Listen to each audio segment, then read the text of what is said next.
Hey everybody, Michael Policia here from Metro Property Inspection, and in today's webisode we are talking about deck posts installed on a patio. So if we provided an inspection report for the house that you're buying or selling, and it indicated in that report that your deck posts were installed on top of your patio, here's what we're talking about.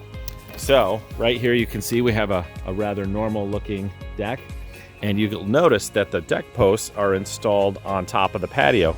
But if you look closely, in this particular case, you can see that there's actually a footing here that the deck post is installed on that they then poured the patio up to. So we've got a footing independent of the patio that this deck post is sitting on, and that's actually ideal. The problem with having a deck post on a patio is that patios are only 2 to 3 inches thick at the most, and they are not designed to take a point load being a lot of load focused on a single point, like you would see below a deck post, on that concrete.